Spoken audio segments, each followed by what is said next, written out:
You won't believe what just happened to Pastor Robert Burale. Nobody is born gay.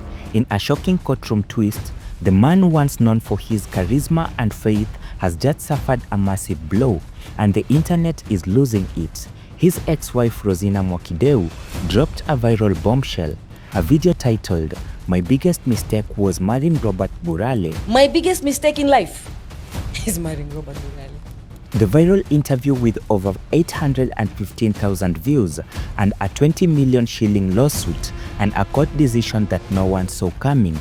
But here is the jaw dropper. When Burale rushed to court demanding for it to be pulled down, the judge said no, and that is right. The video stays up, the damage is done, and Kenya is on fire right now with reactions. But that is not all.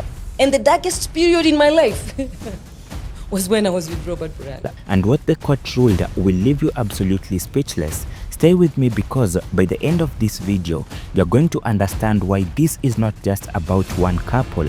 This is about freedom of speech, the power of truth, and a battle. But wait until you hear what the courtroom banned Rozina and her brother from doing next. And now, how this one ruling might completely destroy Robert Burale's public image forever. Let me take you back to where this all started. On October 4th of 2025, the video, which was titled "My Biggest Mistake Was Marrying Robert Burale," was published on a YouTube channel belonging to Rozina's brother, Alex Mwakideu. Now, Alex Mwakideu isn't just any YouTuber. He's a well-known radio personality with over 67,000 YouTube subscribers.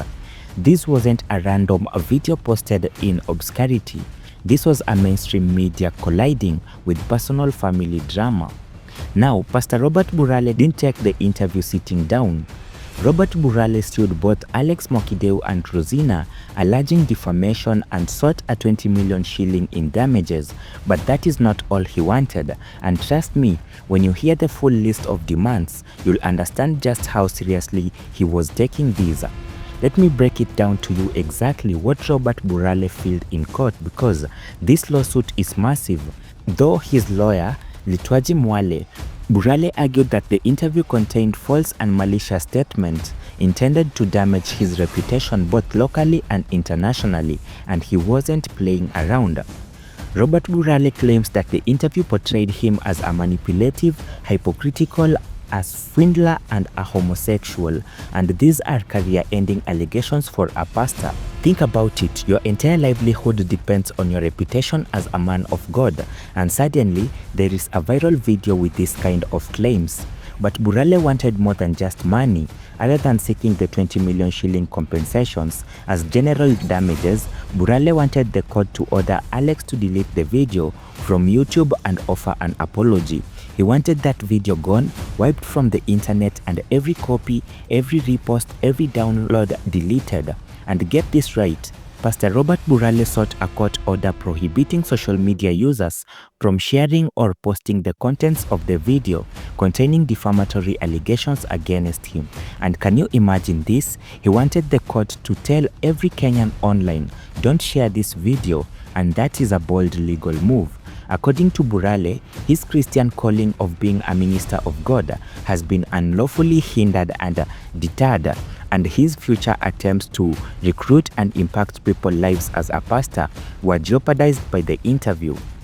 This wasn't just about hurt feelings. This was about his entire career, his calling, his life's work.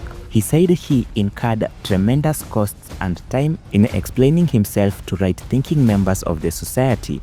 Picture this, you're a respected pastor and suddenly you're spending all your time defending yourself instead of preaching.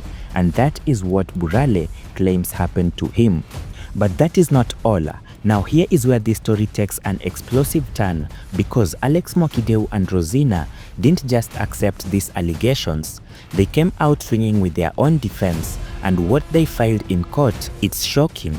Alex Mwakideu opposed Burale's request to restrain the broadcast of the interview, arguing that the content is protected under Kenya constitutional guarantees of freedom of expression and media rights. He is saying, "This is free speech. You can't silence us." And here is Alex's defense strategy.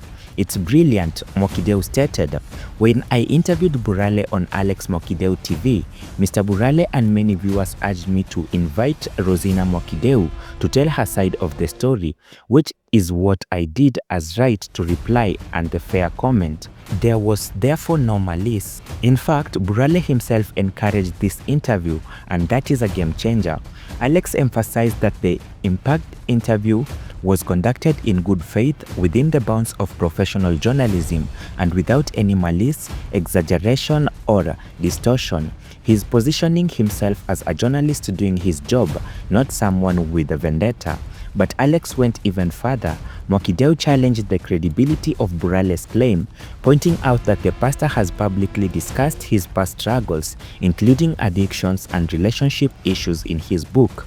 From the strip club to the pulpit and numerous public forums, so Alex is saying, how can you claim defamation when you have already told the world about your past? And according to the defense, the public record demonstrates that Robert Burale has willingly invited and sustained public conversations about his story, including during his marriage to Rozina, and this negates any suggestion that the interview defamed him. And that's a powerful legal argument. And then, wait for it, because Rozina Mwakideu filed a detailed 36-page replying affidavit before the Milimani Chief Magistrate's Court. 36 pages, and this wasn't a simple response. This was a thorough defense. Rozina maintains that everything she said in October 4th of 2025 interview on Alex Mwakideu TV YouTube channel is the truth, the whole truth, and nothing but the truth. She's doubling down, she's not backing away from a single word. So after all these allegations and all the evidences, all these legal arguments, what did the court decide? Because this is the moment everyone was waiting for, and I'm telling you, the ruling shocked both sides. While declining Burale's request to have the video pulled down, Milimani Commercial Chief Magistrate Thomas Nzioki on Tuesday barred both Rozina and Alex Mwakideu from publishing or sharing the controversial interview. So the video stays up, but they can't share it anymore. And let me explain what this actually means. Magistrate Thomas Nzioki ruled an order for interim injunctions is granted to stay the defendants Alex Mwakideu and Rozina Mwakideu from any publication of the complained video on any other social media platform pending hearing and determination of the application. So it's a partial victory for both sides. But here is the crucial part that everyone needs to understand. Magistrate Nzioki ruled noting the order only restrains any additional publication of the complained video but does not affect what has already been posted. This is huge. The 815,000 views that already happened, they stand. The video that is already on YouTube, it stays, and all those shares, all the comments, and all the engagement still remain. But moving forward, Magistrate Nzioki issued the interim orders stopping the duo from making any further publications related to the dispute video until the case before the court is heard and determined. So they can't post it again, they can't share it on other platforms, and they can't create follow-up content about it. But what does this mean? First, let's talk about the freedom of speech angle. Rozina argued that her comments were protected under Article 33, Cap 1, Cap A of the Kenyan Constitution, which guarantees freedom of expression, and this is a fundamental right. But where does freedom of expression end and defamation begin? That's what this court case will ultimately decide. So there you have it, the full story of Pastor Robert Burale versus Rozina and Alex Mwakideu, a court battle that has shocked Kenya, a ruling that satisfied no one completely, and a case that is just getting started. But I want to hear from you. Do you think the court made the right decision? Should the video have been taken down completely, or does Rozina Mwakideu have the right to share her truth? Drop your thoughts in the comments below. And if you found this breakdown valuable, smash that like button, subscribe, and hit the notification bell so you don't miss the next updates on this case, because trust me, the story is far from over.